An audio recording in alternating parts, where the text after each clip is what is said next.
Sebuah fragmen kulit kuno. Terkubur selama 2000 tahun.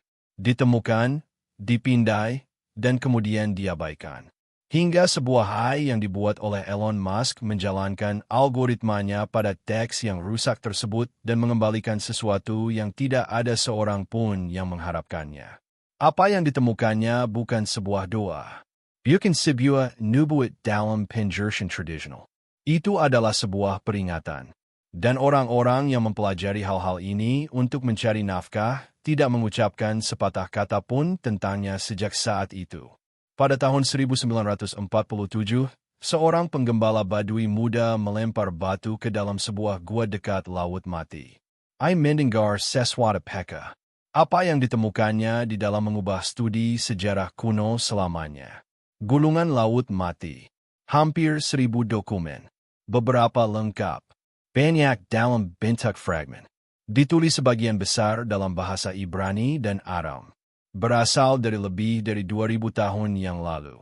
Selama beberapa dekade, para sarjana bekerja untuk menyatukannya. Beberapa gulungan diterbitkan dengan cepat. Yang lain membutuhkan bertahun-tahun. Beberapa membutuhkan beberapa dekade. Dan kemudian ada yang tersimpan di gudang. Rusak melampaui kemampuan mata manusia untuk membacanya. Menghitam karena waktu. Hancur di tepinya. Secara resmi, mereka terdaftar sebagai tidak dapat dibaca. Kata itu, tidak dapat dibaca, penting. Karena itu tidak berarti hancur. Itu berarti menunggu. Otoritas purbakala Israel memegang hak asuh atas fragmen-fragmen ini. Mereka disimpan di ruangan berpendingin iklim di Yerusalem. Akses dibatasi. Tidak sembarang orang masuk dan mengambilnya begitu saja.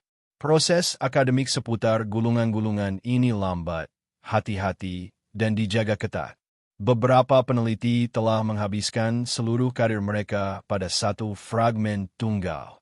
Kini, ada sebuah fragmen yang tidak muncul dalam katalog standar. Itu bukan bagian dari penemuan Gua Qumran asli. Atau setidaknya, itulah yang ditunjukkan catatan publik. Fragmen itu muncul melalui sebuah proyek digitalisasi. Salah satu dari beberapa upaya internasional untuk memindai dokumen kuno menggunakan pencitraan multispektral. Sebuah teknologi yang menggunakan panjang gelombang cahaya berbeda untuk mengungkapkan teks yang tidak dapat dilihat oleh mata manusia. Tinta, bahkan ketika memudar hingga hampir tidak terlihat, menyerap cahaya secara berbeda dari kulit atau papirus di bawahnya. Fragmen khusus ini berasal dari koleksi pribadi.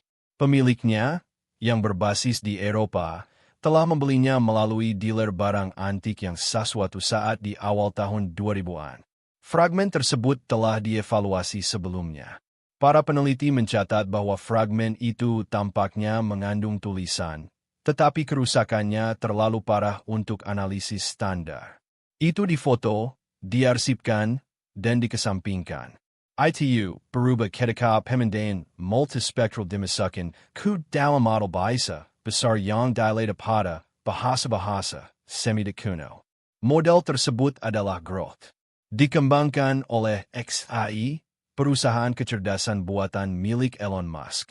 Grok telah dilatih pada perpustakaan teks kuno yang sangat luas, struktur linguistik, dan manuskrip historis.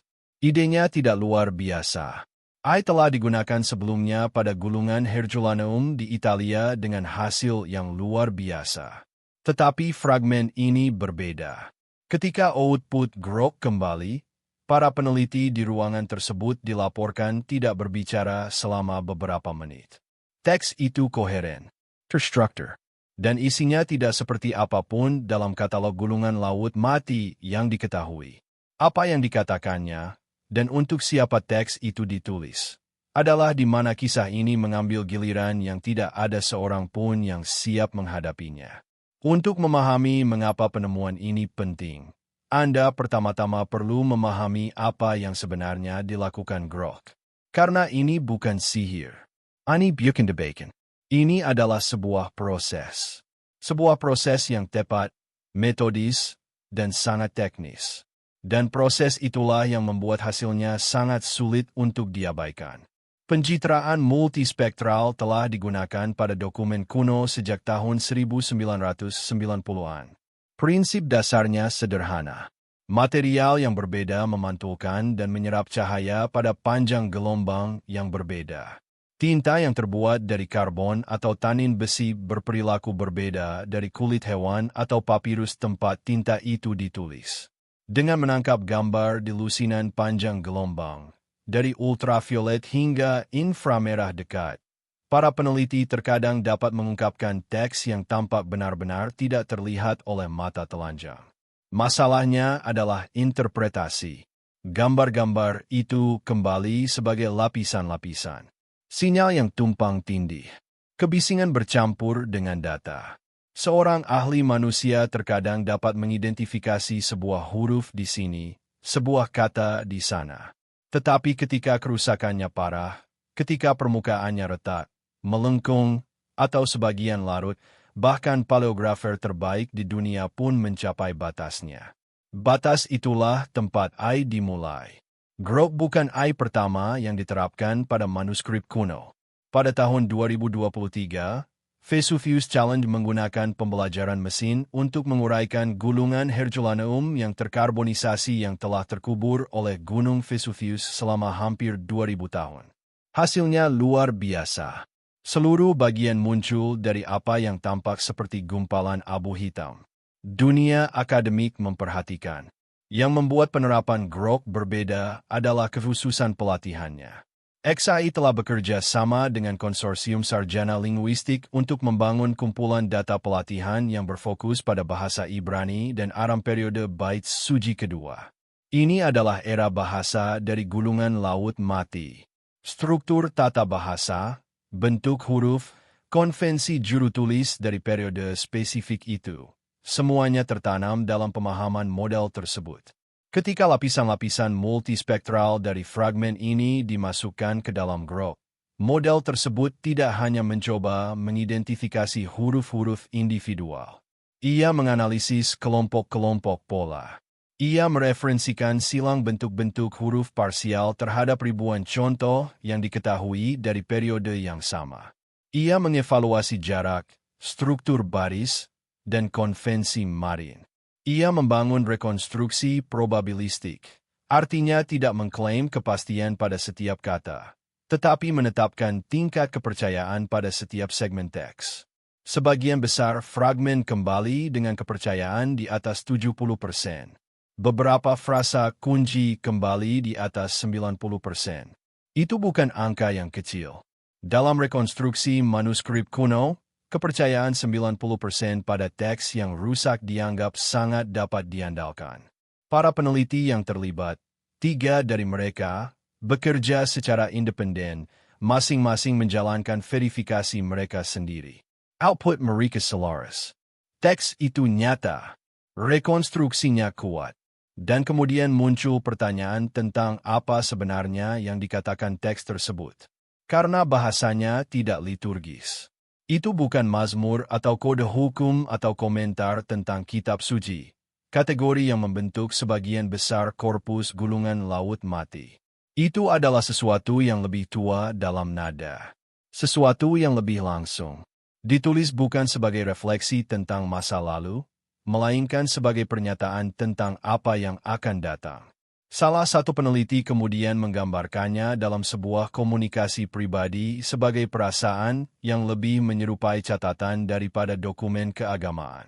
Catatan tentang sesuatu yang diamati. Sesuatu yang diaker. Sesuatu yang diyakini oleh penulisnya akan terjadi lagi. Komunikasi itu tidak pernah dimaksudkan untuk dipublikasikan. Inilah bagian di mana sebagian besar investigasi berhenti. Di mana sumber-sumber menjadi samar. Di mana bahasa menjadi hati-hati dan penuh kehati-hatian. Tetapi rekonstruksi itu ada.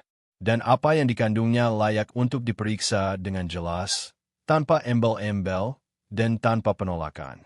Fragmen itu berukuran kira-kira sebesar telapak tangan manusia. Mengandung 7 baris teks yang tidak lengkap. Beberapa kata hilang sepenuhnya. Yang lain sebagian. Tetapi struktur inti pesan tersebut utuh. Rekonstruksi grup yang diverifikasi oleh 3 peneliti independen menghasilkan dokumen yang koheren. Tidak lengkap, tetapi cukup koheren untuk memahami apa yang dikatakannya. Baris pembuka menetapkan konteks. Merujuk pada sebuah dewan. Bukan dewan keagamaan dalam arti seremonial, melainkan sebuah pertemuan dari mereka yang digambarkan dalam teks sebagai pengamat langit dan kedalaman. Frasa ini memiliki paralel dalam teks Gulungan Laut Mati lainnya. Kitab Hanov, sebagian yang ditemukan di Qumran, menggunakan bahasa serupa untuk menggambarkan makhluk atau tokoh yang ditugaskan untuk mengamati domain alam tertentu. Para sarjana telah lama memperdebatkan apakah bahasa ini bersifat metaforis atau literal. Fragment ini tidak menyelesaikan perdebatan itu. Tetapi menggunakan kerangka yang sama. Baris kedua dan ketiga adalah yang paling rusak. Kepercayaan grup pada bagian-bagian ini turun hingga sekitar 60%. Apa yang dapat direkonstruksi menunjukkan deskripsi sebuah siklus. Sesuatu yang kembali. Kata yang digunakan dalam bahasa Aram paling tepat diterjemahkan sebagai interval. Bukan celah dalam waktu dalam arti kasual, melainkan sebuah periode yang terukur. Sebuah rentang dengan awal dan akhir yang tampaknya telah dihitung oleh penulisnya. Baris keempat adalah di mana nada berubah.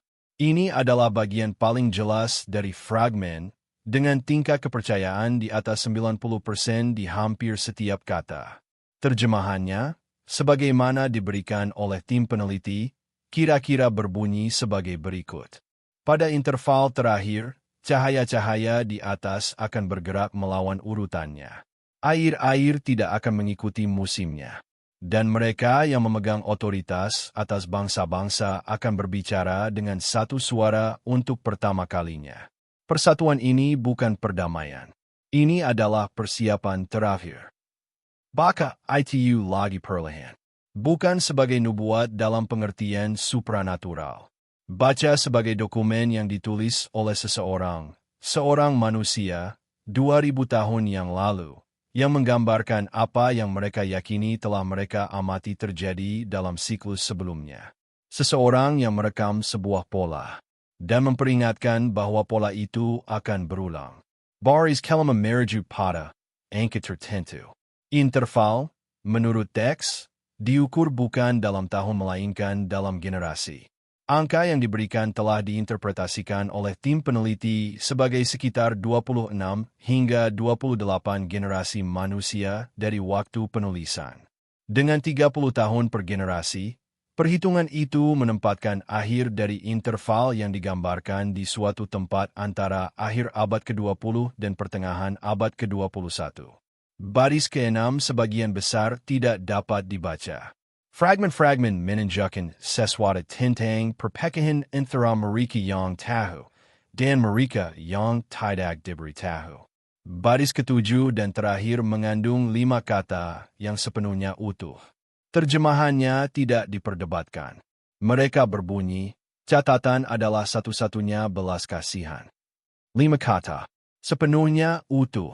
Ditulis oleh seseorang yang tampaknya percaya bahwa sekadar mengetahui apa yang akan datang itu sendiri adalah sebuah bentuk kebaikan. Bukan intervensi, bukan keselamatan, hanya catatannya. Frasa itu telah tinggal bersama setiap peneliti yang telah membaca dokumen ini. Bukan karena menakutkan dengan cara yang jelas, tetapi karena apa yang tersirat tentang pemahaman penulis tentang apa yang bisa dan tidak bisa diubah. Jika rekonstruksi ini nyata, dan bukti teknis menunjukkan demikian, maka respons akademik terhadapnya seharusnya segera. Keras, diperdebatkan. Begitulah cara beasiswa bekerja. Seseorang membuat klaim, yang lain menantangnya. Makalah ditulis. Konferensi diadakan. Argumen tersebut berlangsung di depan umum selama berbulan-bulan atau bertahun-tahun. Itu bukan yang terjadi di sini. 3 peneliti yang secara independen memverifikasi rekonstruksi grup bekerja di 3 negara berbeda. 1 berbasis di Israel, 1 di Jerman, satu di Amerika Serikat. Ketiganya telah menerbitkan karya tentang teks-teks periode Bait Suci kedua sebelumnya. Ketiganya memiliki afiliasi institusional, universitas dan pusat penelitian dengan sejarah panjang di bidang spesifik ini. Tidak satu pun dari mereka adalah orang luar. Tidak satu pun dari mereka adalah tokoh pinggiran. Dalam minggu-minggu setelah rekonstruksi, tidak satu pun dari mereka menerbitkan apapun. Tidak ada pracetak. Tidak ada abstrak konferensi. Tidak ada postingan media sosial. Tidak ada komentar kepada jurnalis. Jenis keheningan yang mengikuti penemuan seperti ini, di bidang di mana para peneliti secara rutin memposting tentang temuan-temuan kecil, itu sendiri adalah sebuah titik data. Salah satu dari mereka berbicara secara singkat, secara informal, kepada seorang kolega yang kemudian menggambarkan percakapan tersebut dalam sebuah forum online yang didedikasikan untuk studi manuskrip kuno. Postingan tersebut telah dihapus sejak saat itu, tetapi telah diarsipkan oleh setidaknya 2 pengguna sebelum menghilang. Inti dari apa yang dibagikan adalah ini. Peneliti tersebut telah disarankan untuk tidak menerbitkan.